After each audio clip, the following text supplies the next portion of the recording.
the 2021 Silicon Harlem Next Gen Virtual Tech Summit. We hope that you enjoyed their break.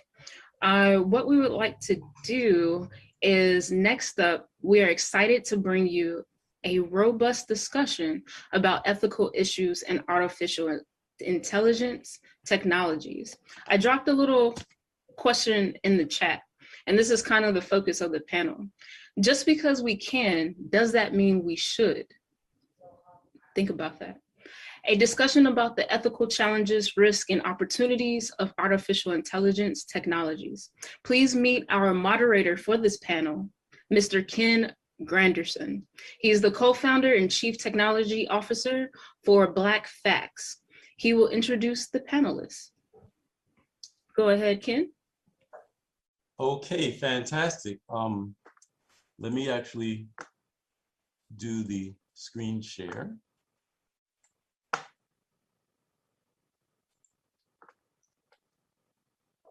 Okay, so let me know, Go ahead and put it in present, and we should be good to go. Yes, beautiful. Fantastic. So yes, my name is Ken Granderson, and today I'm happy to moderate a panel on artificial intelligence called Ethics and AI. Just because we can, doesn't mean we should.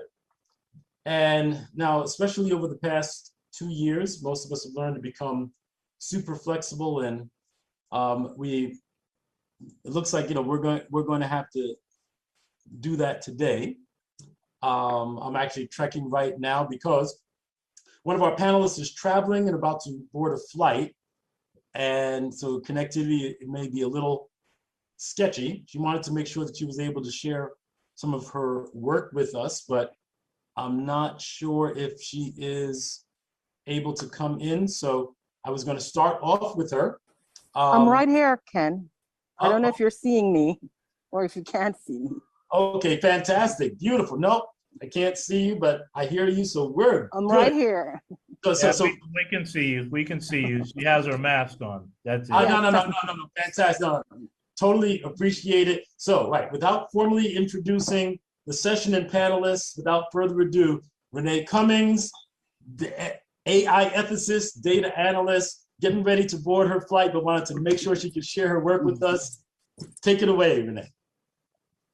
Well, thank you so much for inviting me. I'm Reneé Cummings. I'm an AI ethicist and I'm a data activist. My work is at the intersection of criminal justice and artificial intelligence. My focus is on justice, procedural justice, due process, duty of care, and looking at how these concepts interact with algorithmic decision-making systems. I try in my work as a data activist to build more civic-minded technologists. I also try in what I do to build the ethical resilience and vigilance that's required to work with new and emerging technologies. And just in everything I do, I really try to stretch the imagination, the moral and creative imagination of data scientists. Most people ask me, what is a data activist? And I always say a data activist is the conscience of the data scientist. So when it comes to ethical AI, I'm very passionate about AI. I'm very passionate about using this technology in ways in which we could enhance and empower and create brilliant futures and legacies. And part of that job is also ensuring that we reduce risk, we reduce harm, and we ensure that there's diversity, equity, and inclusion in the space, and always take a justice-informed approach as well as a trauma-informed approach to the ways in which we use data. So thank you for including me. And of course, good morning, David and Greg. Wow, okay, so thank you, Reneé. Now, I don't know how much time you have, but we wanted to give you the first chance to share, because I know that when they say you gotta go, you gotta go. So please share with us anything that you want us to know about your work, in the context of, especially in the context of things that regular people might be able to pay attention to or to take action on, either as individuals or within our personal or organizational communities. Thank you. So at the moment, I'm working on a tool that provides an algorithmic force score And it really is a compilation and collation of all the technologies being deployed by law enforcement. And all of these technologies that are using algorithms to track, to trace, to traumatize, to really bring a certain measure of force. In policing, we speak a lot about use of force, and something we're not thinking about within the use of force context is the power of an algorithm to apprehend. An algorithm is now functioning as an undercover officer, or even an informant, or as a detective. And most people don't understand the amount of technology that's being used against citizens. So this algorithmic force score allows you to see the amount of force being deployed by police in a particular community. And it also is a way to empower communities to become a part of the design and the development and the deployment of technologies used in the space. And it's also another way to bring to the public an understanding of the long-term ethical impacts of technologies, and to understand that law enforcement does not have free will to use technologies or deploy technologies without that ethical understanding on how it's going to impact communities. So that is one way to bring a justice-informed approach to the ways in which we think about new and emerging technologies such as AI. It's another way to empower people and empower communities. And it also brings a certain civic mindedness to the ways in which budgets are spent by law enforcement. Because if you're spending millions on technological solutions and those solutions are not bringing the kinds of results that are required, then we need to take those budgets and invest those budgets in our communities and programs that could really enhance quality of life, and enhance quality of life, and you have a quality public safety as well. So that's something that I think people would be interested in, because most people don't see an algorithm, but the algorithm is seeing you. Fantastic. And do you have any guess right now of how much time you're going to have? I should have until about 11:30, so you can go on to the other Oh, panelists. okay. Fantastic. Okay, well, Sure. things always change. We've learned to be very flexible, especially in the past couple of years. So that is the best news I could hear all day, because you've already taken it up a notch. I have some introductory comments that we're going to start off a little nicer, but I'm so psyched you're going to be able to, hear some, and maybe we can have a little bit. We're gonna be fluid with this and have some dialogue. So, thank you so much. This is our overall overview, but I'm gonna just come in and try and frame some of the conversation, because, as I said, my name is Ken Granderson, and before introducing the panelists in detail, I'd like to kind of frame the discussion, because I first started paying attention to artificial intelligence around some AI issues that came up with my company, blackfacts.com, where we curate, organize, and publish Black history news and videos using a content analysis engine I built that leverages some AI technologies. And when processing publicly online information, I first discovered a lot of the AI engines did not recognize many Black historical figures. Now, there is good news is that over the past few years, some things have gotten better. So today, if you search on Black Facts for Silicon Harlem, you'll see these results, including co-founders Clayton Banks and Bruce Lincoln. So that's the good news. The bad news is that there's other events that Silicon Harlem has done we can't pick up. But in the grand scheme of things, while it's far from ideal, this is just an inconvenience. It's not a tragedy. Another inconvenience of AI is my multiple temporary bans on Facebook, usually for posting white supremacist regalia as sort of a cautionary tale. I frequently joke that Facebook's robot overlords probably think that I'm a white supremacist, but spoiler alert, I'm not. In the larger world of AI, though, there are other systems that have direct impact that Reneé was just referring to. So, example, some of you may have seen this story. There were a couple of stories like this where this man was incorrectly identified by facial recognition and ended up being incarcerated.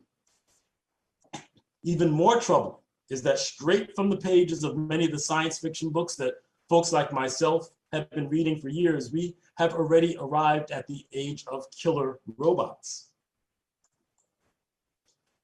So AI, Reneé said it better than me, that AI is running systems that, we're not aware of. So I don't even, she said it better than me. So, we want to frame the conversation by introducing you to some of these thought leaders and practitioners who are not just users like myself, but are actually crunching the data, understanding what's going on, talking to folks who will be creating the systems and businesses and organizing people who are motivated to do something positive about technology.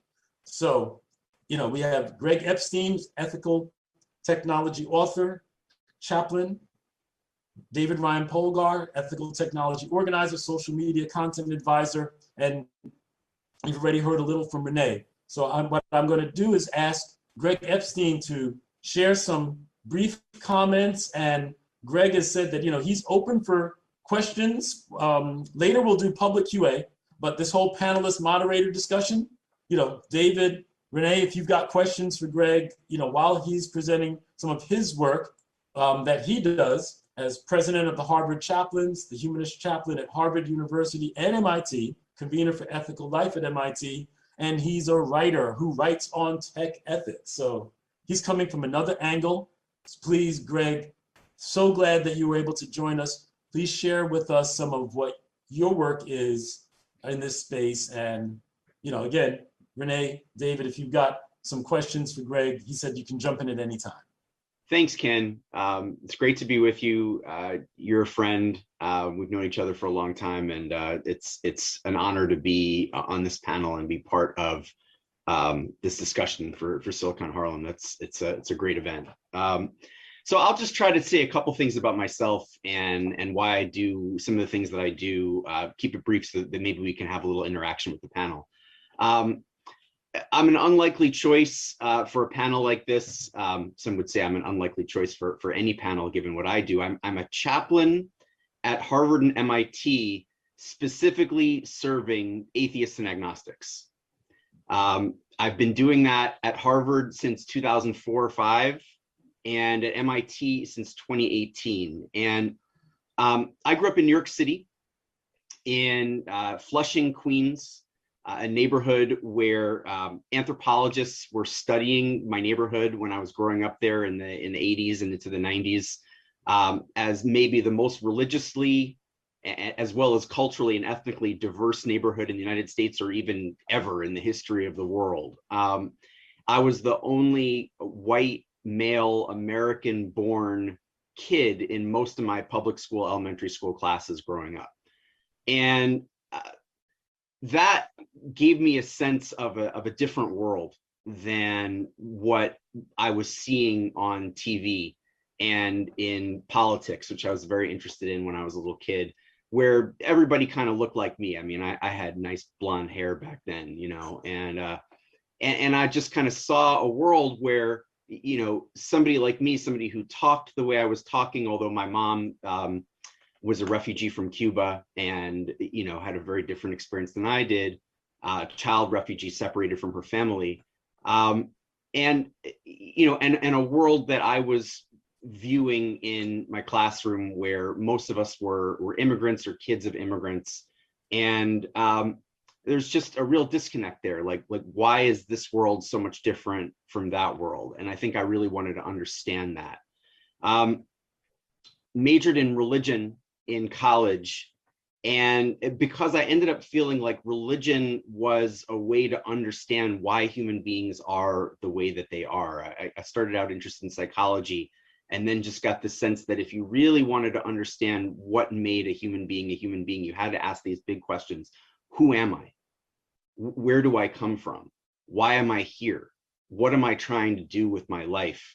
That nothing asks and provides answers to quite like religion, except that I didn't find myself believing any of the traditional answers that you associate with most traditional religions. And ended up deciding in my early 20s that I wanted to be something called a humanist chaplain, clergy for non-religious people. And non-religious populations are growing dramatically in the world. So at Harvard, the atheists and agnostics that I serve combined represent about 40% of the student population right now. At MIT, the Office of Religious, Spiritual, and Ethical Life that I serve, it puts out some of its promotional materials with pride that 49% of MIT students are religious. They're proud to be the minority because they're proud that at least their minority is quite large, you know? And so that just gives you a sense of how this country, which has been known for, you know, for decades and decades as the most religiously observant and believing country in the modern world, is changing, at least in these sort of elite institutions. How did I get into technology, and why am I talking on a tech panel about AI? Because I had spent about a decade trying to build an alternative congregation.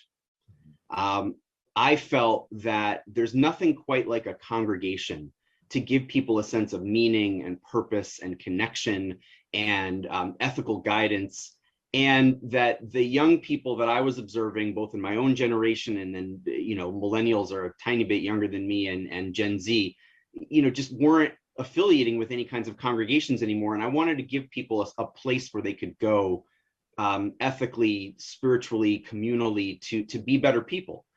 But after 10 years of doing that and raising millions of dollars and holding thousands of meetings, et cetera, it really became clear to me. I got to Harvard the same year that Mark Zuckerberg left Harvard to go and work in Silicon Valley.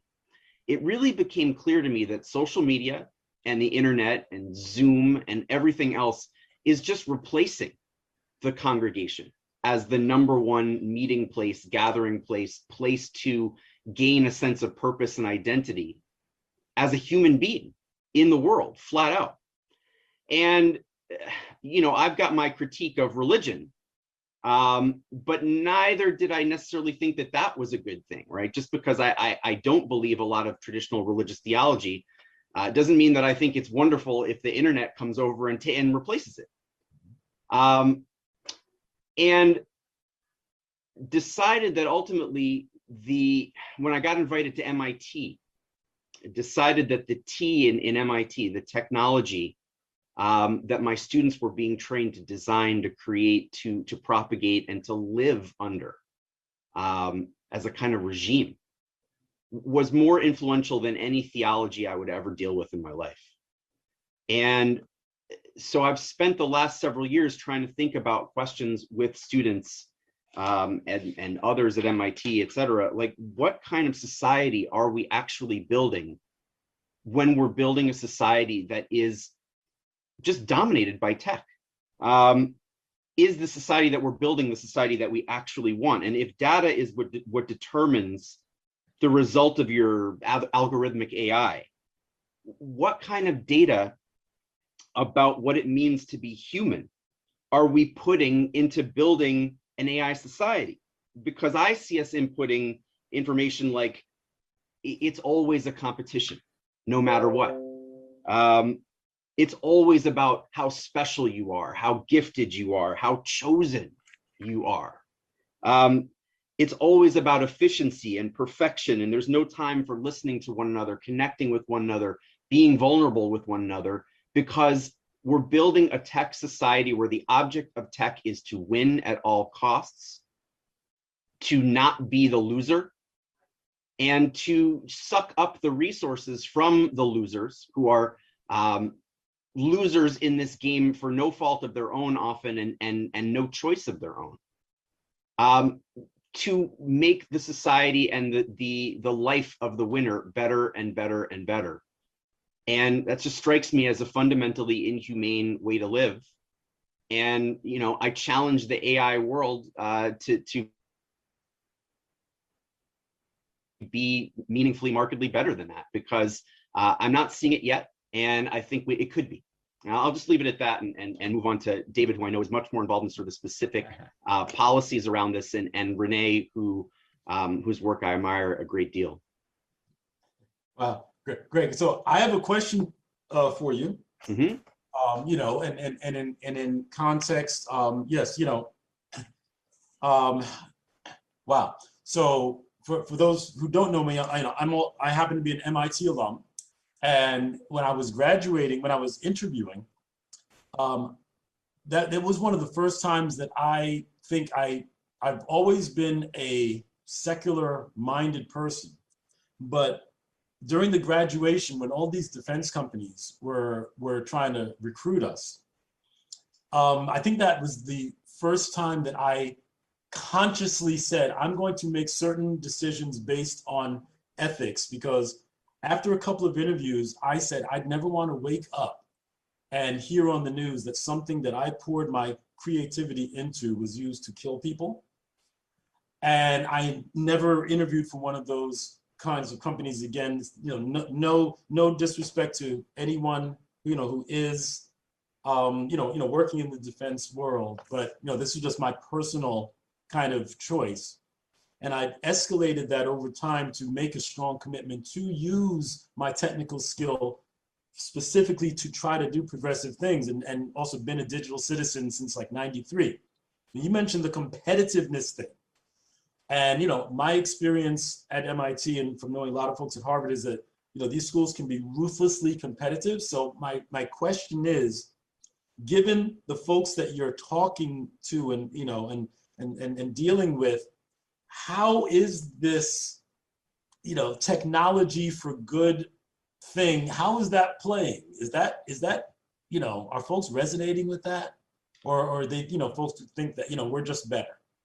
Thanks, Ken. I mean, yeah, I think you've been unusually dedicated to living an ethical life, so much so that it's probably hard for some folks to follow your example, and it can get a little hopeless when you feel like I can't necessarily just be a Ken Granderson all my life, just always making decisions based on what's good for humanity. But I would say this. We really are living on these technologies pretty much from the moment we wake up until the moment that we go to sleep. 2/3 of Americans, as of last year or the year before, according to a significant study, open their phones about 166 times a day. Think about that when you compare it to Islam praying 5 times a day, or Judaism praying 3 times a day, or Christianity, depending on what level you observe, couple once or twice or a few times a day, right? That same 2/3 of Americans are sleeping with their phones. What industry that's growing in America or the world today can we point to and say that's a significant industry and it's in no way a tech industry? It's almost hard to even think of one. And so, this is our day-to-day life. And I think there are a lot of students who want to live a better life. They want to build a better world. And there's really good work being done in technology around that. But, to me, it's not just about changing or tweaking the tech. It's really about asking the question, what kind of society are we trying to build? And what kind of lives do we really want to live? Because the technology behind the tech is not all that sophisticated, right? I mean, Facebook is tech, Twitter is tech, but it's not genius level tech. It's not like rocketing us to the sun. Right. It's a little bit of tech that bolsters this institution, which is really all about what kind of culture we ought to have, what kind of dialogue we ought to have as human beings. And, unless we re-envision that, I see the tech for good specifics as not amounting to enough change in the general question of what's it all for? Okay, so you know what? I'm watching the clock and it's saying 11:27. I hope that, Reneé did not bring a question up for you. I want to actually introduce or put David on, so that if Reneé has any questions for him, then we can take advantage of all 3 of you being on before David shares kind of what he's doing, and conveniently he's actually dealing with the social media company, so I think this could be interesting. But David Ryan Polgar, ethical tech organizer, social media content advisor. Reneé, I don't know, how much of David's work you may be familiar with already, or do you have any questions for him?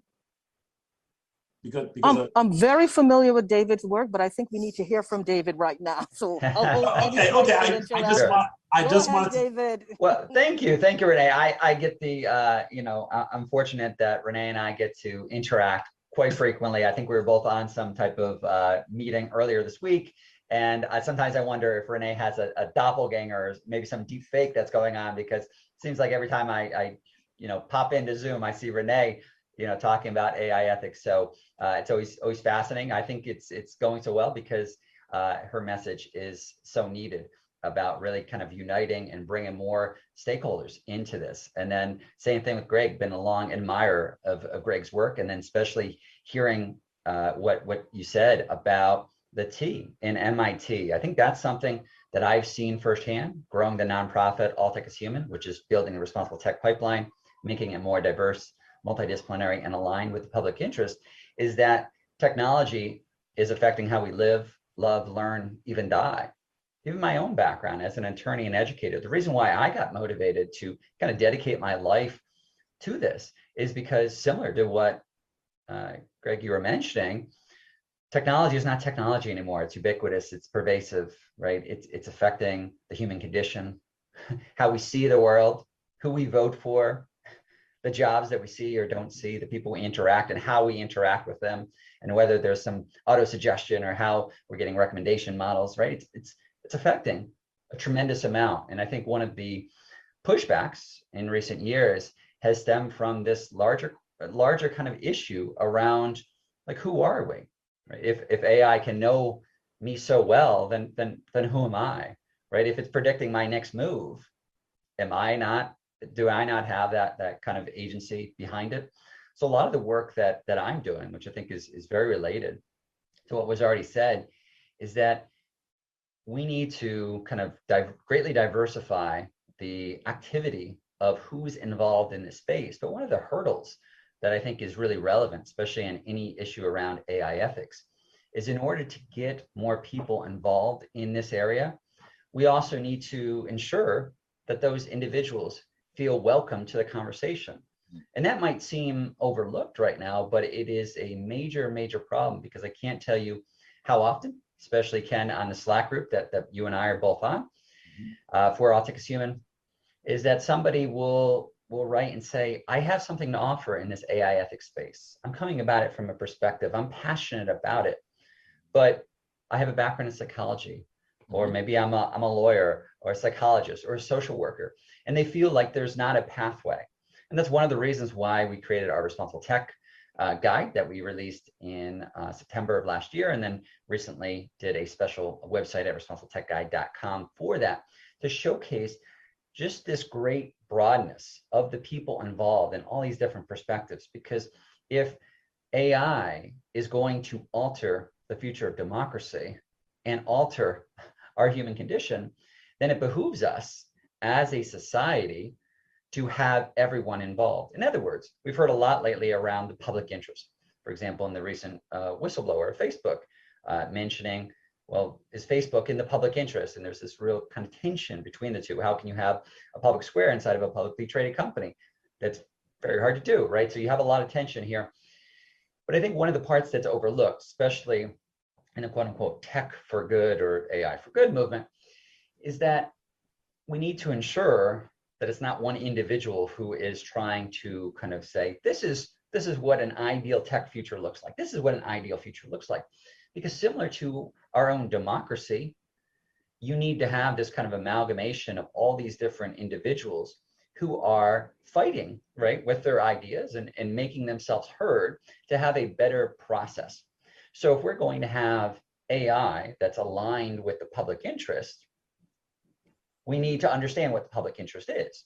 And I think that is actually, again, another overlooked part, because we oftentimes have a very kind of disjointed system where people are dramatically different about what they view as ideal. So for example, a couple of years ago, when Google, with a lot of fanfare, released their Google Glass, right? Yeah, That was something that you had maybe somebody who was in the realm of a strict technologist would say, hey, there's a lot of utility here. Why are we just staring at a phone? Of course, we should free up our hands. This sounds like a great idea.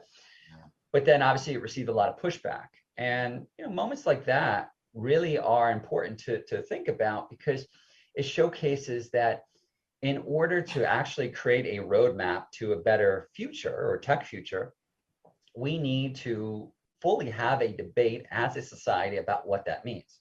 Even in more recent days, there was a great controversy with Apple, with their recently kind of tools that they launched to tackle CSAM. So this is something we saw on our working group for improving social media that we released a report on. And it was very similar in the sense that if we're going to improve something like social media or AI, we need to first say, well, where is it that we would view as a success? Where is it that we would view as an ideal future? So with CSAM, child sexual abuse material, obviously that's something that is the worst of the worst, right? So nobody's going to say, hey, that should be allowed online. But the reason why it was such a hot controversy is because that pits somebody who is a privacy advocate versus somebody who's trying to tackle child pornography. Well, they're both extremely important, but they're also at odds with each other in terms of how it affects technology. So that's a major part that I think oftentimes we overlook, because we put a lot of pressure on right now, like this blame game between, is it industry? Is it we need a more educated and empowered general public? Or is it about our policymakers who have been asleep at the wheel and, hey, Section 230, why is it 1996? What's happened since then, right? There's a lot of finger kind of pointing that's going on, but that's really where we need to start moving to, is like, how can we as a society inject a conversation around what it is that we're headed for?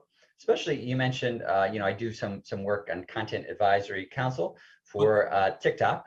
Can you pause right there? Sure, because of course. No, I'm sorry, because I know Greg actually had a question for Reneé. Okay. And I don't want to.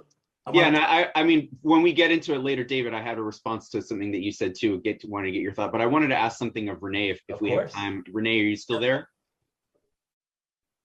Yes, I am.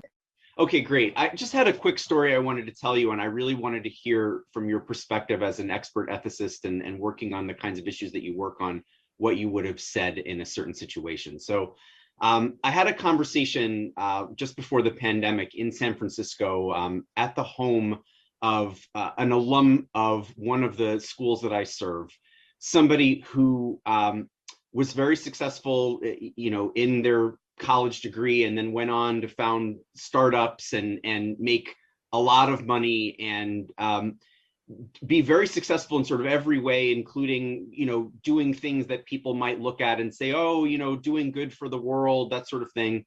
I was in this person's home, looking around this big, beautiful home in San Francisco. Their children were talking to me, and I was thinking, like, wow, these children have clearly had every opportunity from the moment they were born to be great human beings, to learn everything they want to learn.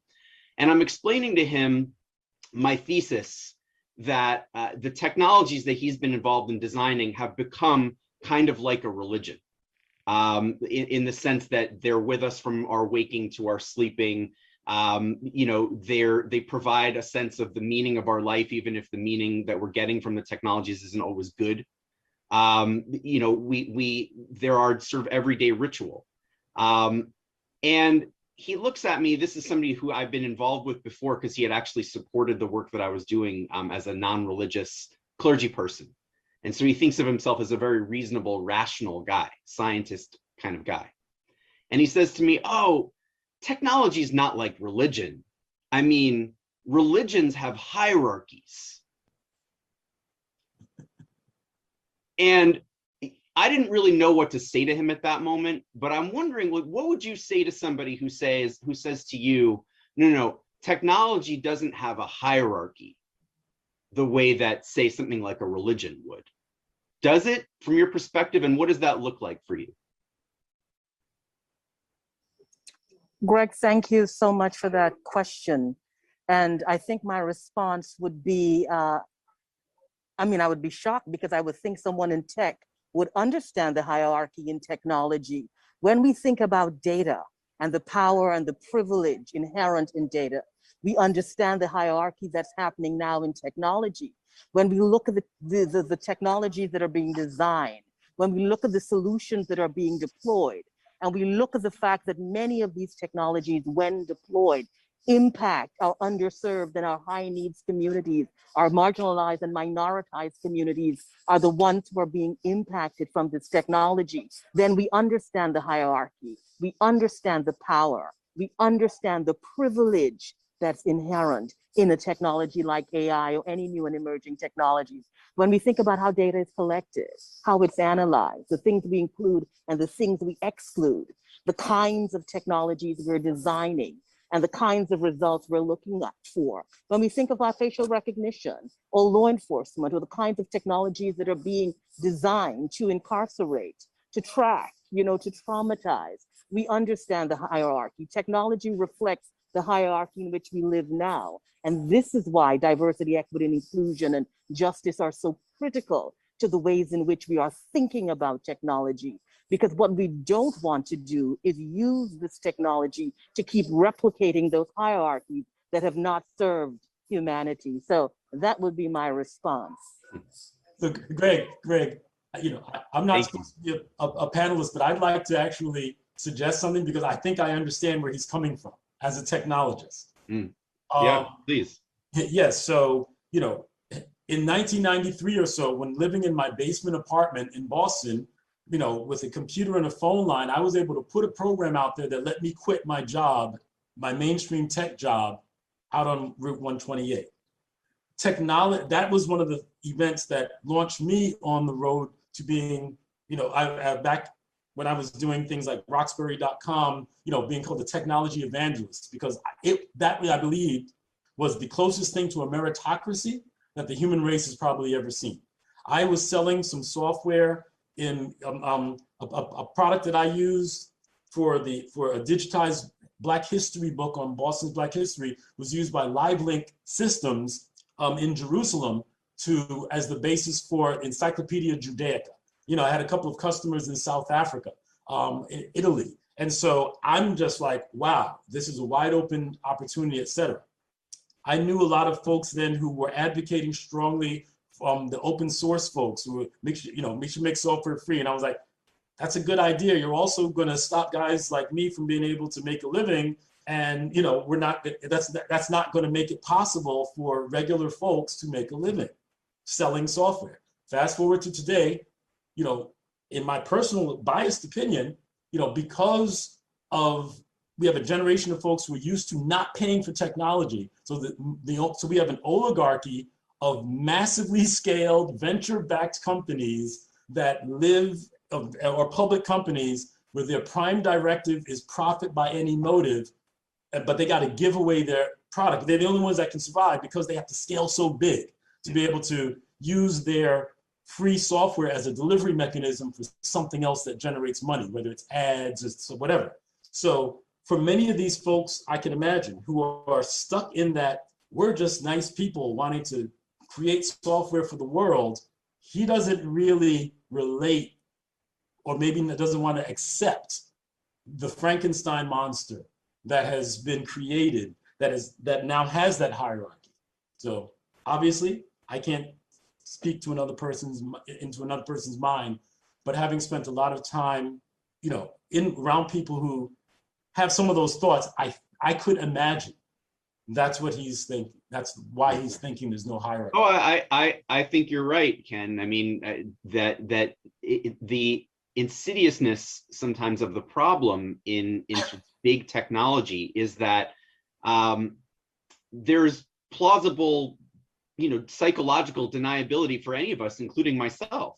Like I'm not part of the problem. Oh no. Oh, because the tech is such that you can't just be a total atheist about it, right?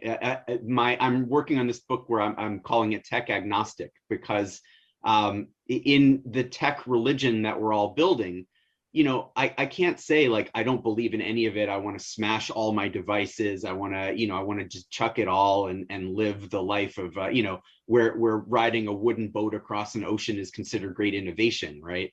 But at the same time, you can't believe in all of this stuff. You were connecting with people across the world and doing interesting things.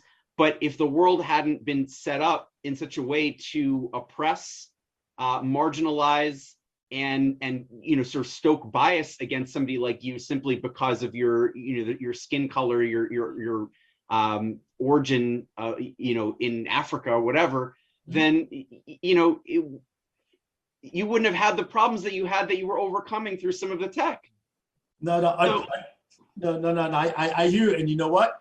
I have wanted to make a comment about like that section 230 because but not now because I interrupted David. Yeah. And I want to let him let him get back. But Sure. but I've been writing down some questions because I also see both sides of the are these platforms responsible or et cetera. But but I want to let David. Well, firstly, Greg, your new book that you're working on sounds fascinating because I know I've long kind of said that, and I've seen it from my own end, talking about how can we improve our relationship with technology. Recently involved in a project that got launched this week, moving from UX to HX, right, the human experience, called hxproject.org. And one of the things I've always noticed is that to offer any level of criticism, sometimes people will then put you in a bucket of, well, then do you dislike technology? Are you a Luddite, right? So it's either, we have these two major buckets, either a tech fundamentalist or a Luddite, which again seems very strange because as we've seen, the people who are most active in this space of improving our tech future are active because they also see the potential, right? So I think in recent years, we've seen both the potential and the peril, right? We've seen the utopian vision and also the dystopian vision. So of course we should be motivated because it's our future at hand. But of course, not everyone thinks that way, because if you are somebody who would believe that tech is just going to naturally evolve, right? Singularity is near, it's just naturally going to happen. Nothing we can do about it, right? People are just going to naturally adopt VR. Nothing we can do about it, right? Self-driving cars, it's just going to naturally happen. So that's the way that a lot of people who would fall more under this technologist bucket tend to believe, right? It's just on this pathway, and that it's tech is just a tool and just happening to us. Whereas a lot of the work that I do, and one of the reasons why I think it attracts a pretty diverse group of people, is by even centering the conversation around agency. And in the name of the organization, All Tech is Human, right? So that means that this isn't coming down from the heavens. It's about the policies that we create or don't create, the decisions that we make or don't make, the willpower that we can put forth or don't put forth, right? That's really comes down to us as humans. And it actually puts a little bit more responsibility on all parts. But I've also got to see that there is a little bit of tension right now because everyone feels like they're being blamed. So obviously all of the power or responsibility should not be on the tech worker or the technologist. It's really a collaborative effort, and that's a lot of the work that we're trying to do. And then to go to Greg's earlier point around kind of this hierarchy and everything that's going on, I think as you well know, and as we've seen, and as Reneé has seen, there tends to be this kind of like cyber libertarian ethos that has really, really popular throughout the founding and expansion of the web, and then leading to the growth of social media. And then you even saw that early on, right in 1997, with the cyberspace manifesto saying, government, like, keep your hands off the web, and really viewing this as its own, to your point, its own religion, its own country, its own world. We're not citizens of the United States. We're citizens of cyberspace, as was kind of mentioned in there. But one of the things I've noticed on my end, especially serving on TikTok's content advisory council, is that we're starting to realize this, at least in my opinion, the cyber libertarian kind of dream doesn't work out so well because the marketplace of ideas is really being challenged right now. If you look at how Twitter has evolved, for example, it was originally kind of portrayed as this public square, and that's language that they even used and the media really gobbled up. Again, doesn't work that way, because how can you have a public square inside of a publicly traded company with profit incentives? There's a natural kind of tension there, but they also were very limited on original kind of content moderation, because the idea was that bad actors would be pushed down by good actors, and truth naturally rises to the top. But we have seen the power of an algorithm, the power of content moderation to really alter what any individual sees, right? So we might naturally think that a video goes viral because it's popular, because it's good, right? We're kind of ascribing these attributes to something that's reverse engineered based on its popularity, when in fact, there's a lot of tools that a tech company has that can greatly enhance that. And actually, there's even a good TED talk on kind of why a video goes viral, right? It's usually based on a celebrity pushing it out, gets a certain critical mass, and that creates a certain kind of cascading effect of popularity. So really kind of fascinating discussion. But yeah, again. No question, or just thought on that, because I was feeling that might be a little bit jargony there, right? Not sure, about the different backgrounds of the audience. And Reneé, I guess, they're calling her flight. She said, thank you. She has to go to, thank you so much, Reneé, for joining us and sharing your work. And I'm going to have your LinkedIn information, everyone's LinkedIn information at the end. But David, so what I think I just heard you say is that, the casual observer of certain things that may go viral may think like, oh, this must be important. But what they don't realize is that many times there are folks who analyze through data what becomes viral, and then they make a formula out of that and try to create new content that fits that formula. Is that correct?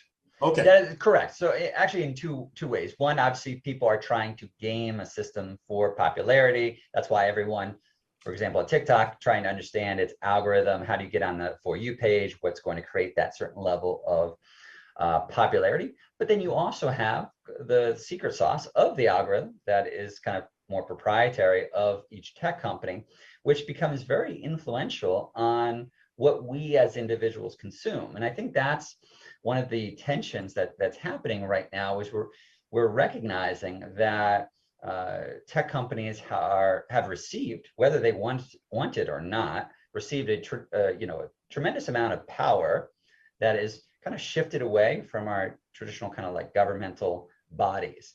The problem with that is governmental bodies have evolved over hundreds of years to have transparency and accountability and checks and balances.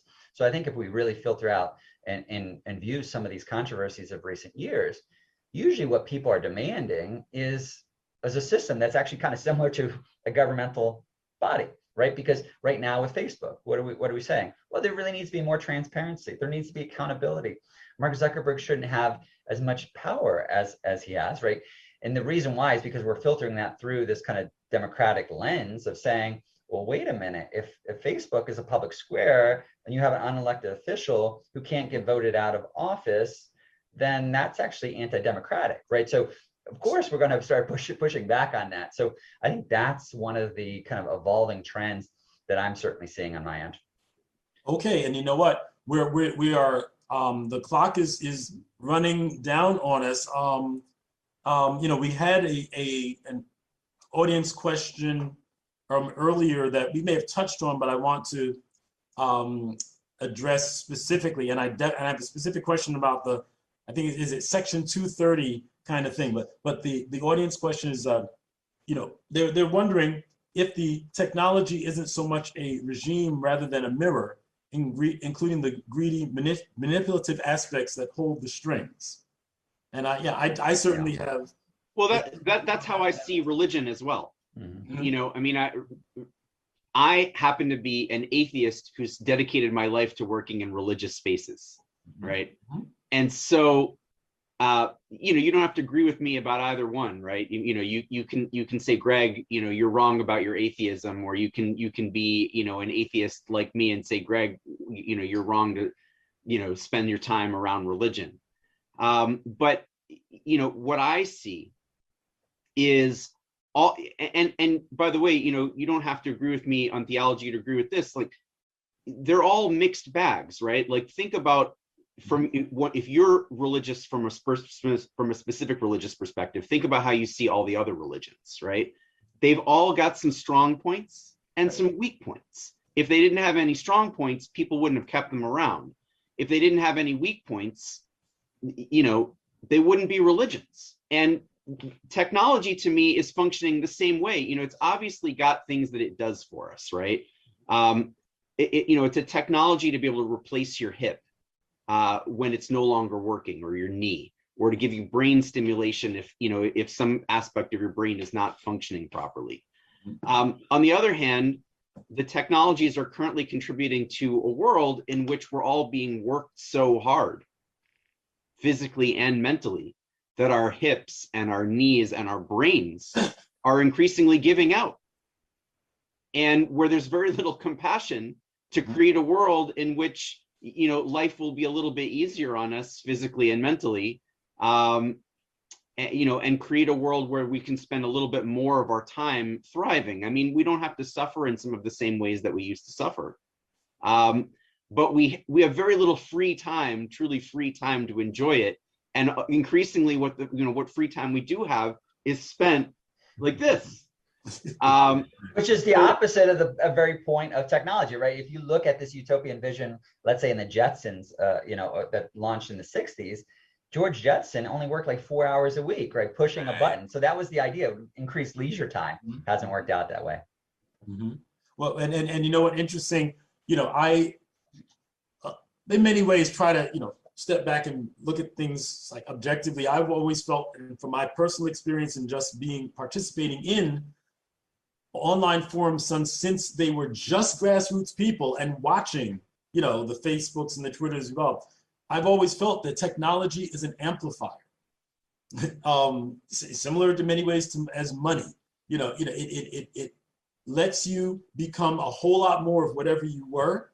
And, one of the most popular, well-known examples may be things like the Arab Spring that was revolution that were helped with technology. I've dealt with a lot of very grassroots community organizer folks who leverage technology, but that same technology can be used by terrorists and pedophiles and manipulative governments and manipulative companies, where the technology, from my perspective, the technology becomes an amplifier. And the root of the problem to me seems that over the past 6,000 years or so, as a human race, we have not grown up that much, and we're like children playing with these increasingly powerful tools.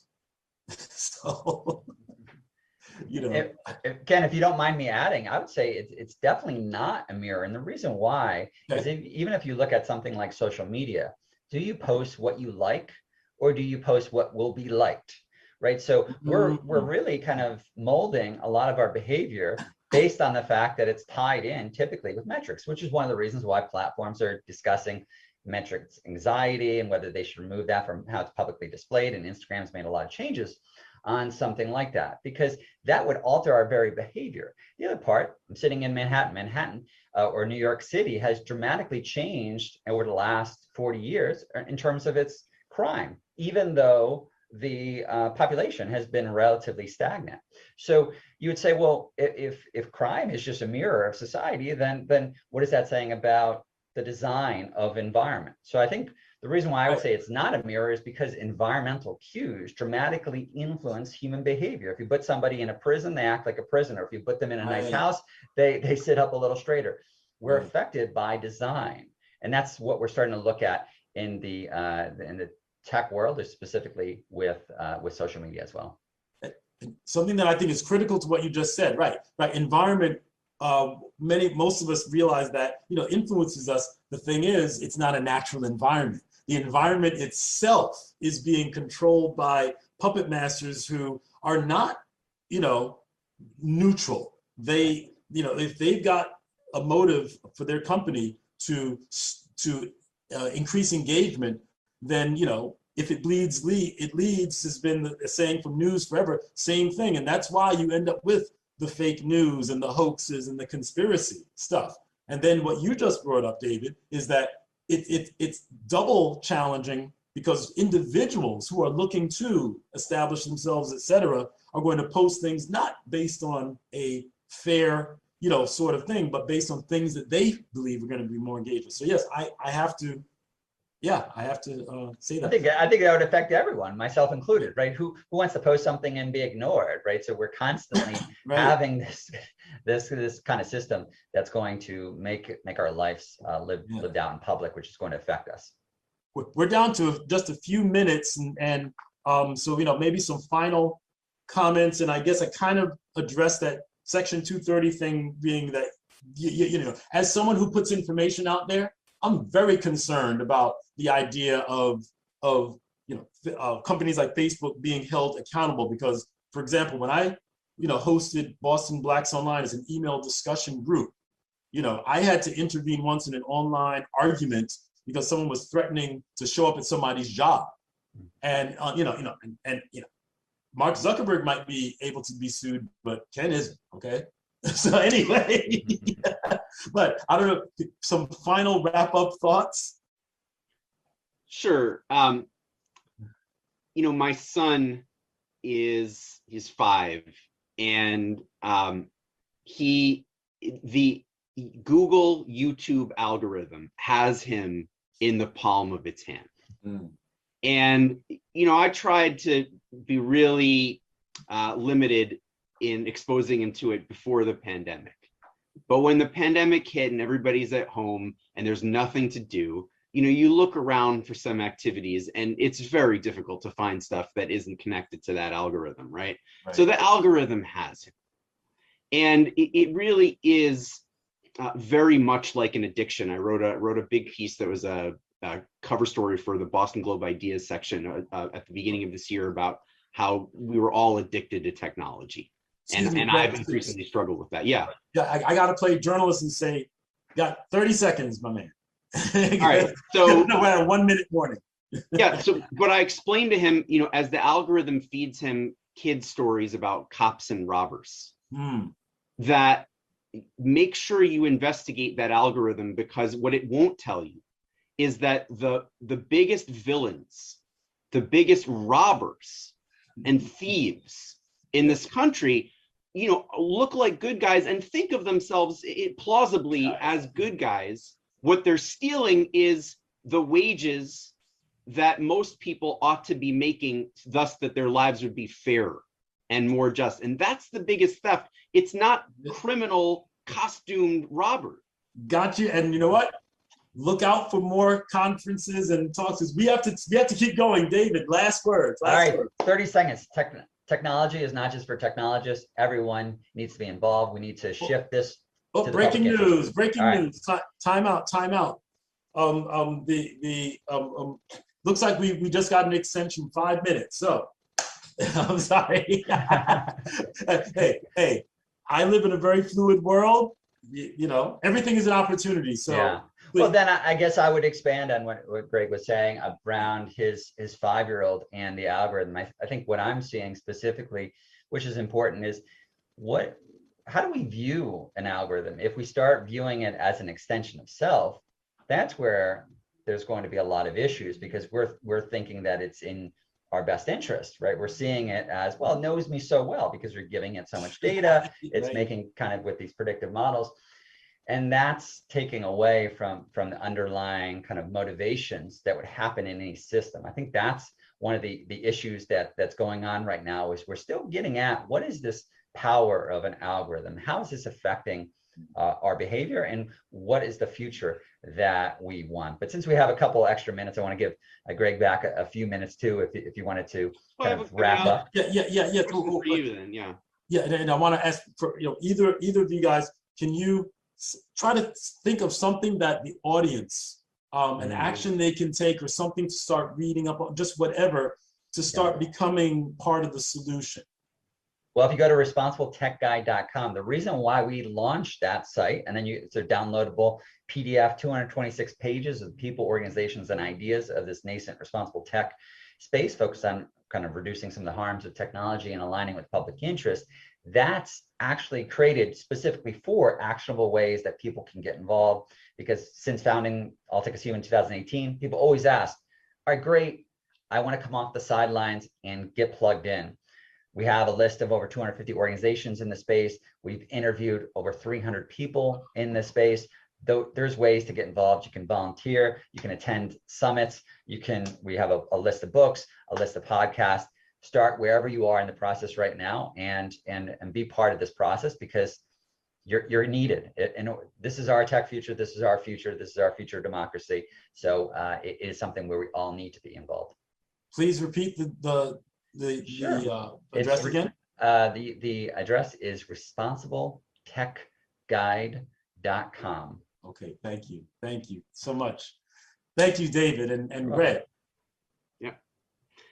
Yeah, I mean, David, I liked how you referenced Google Glass earlier, and it brought up a story for me that I'm curious what your response would be to it. Okay. By the way, I've read your guide, and it's very good. I mean, it was really informative for me to see all these different folks from all these different backgrounds. Congrats on that. Thank you. But yeah, so I talked a few months ago to an engineer who was a senior lead on Google Glass, and actually was, I think, the first person to take the glasses and put them on Sergey Brin's face. And this is a man who is a person of color, an immigrant to the United States, who was, senior there and senior at one of the other biggest tech companies as well, and now wants absolutely nothing to do with technology, wants as little of it in his life as possible, wants to find a way to fight against in many ways because of how angry he is at what he saw, the injustice he saw, the hierarchy he saw, the exploitation that he saw in the companies as he was working to design some of their flagship products. And, I think when I met with him, spoke with him for a few hours, he and I had happened to know each other from many years before either of us were doing what we did now. That's how I found him. He was really at a loss for exactly what way to apply himself to make the world a better place and to use the technological skills that he had to improve things. He didn't want to be one of these people that just sort of went, knee jerk, like, oh, I'll go into a think tank and I'll sort of opine about things. But I'm not sure that he's really finding the right way to use his skills. What would you advise somebody like that? Yeah, he's got a 30-second warning. So. All right, 30 seconds. Well, there's a lot of ways, because you're either going to have change within the system, with a lot of companies are creating responsible innovation groups, change without the system. Obviously, organizations like Data and Society, Harvard Berkeley Klein Center, that are kind of offering a lot of this type of advice, and then alternative models. I think that's an area that you're going to see a lot of attention played. The issue, though, is there profit to be made, or can you create sustainable companies that are that are improved? For example, if all was good, DuckDuckGo would be, those guys would be, wealthy, but they're not. So, yeah.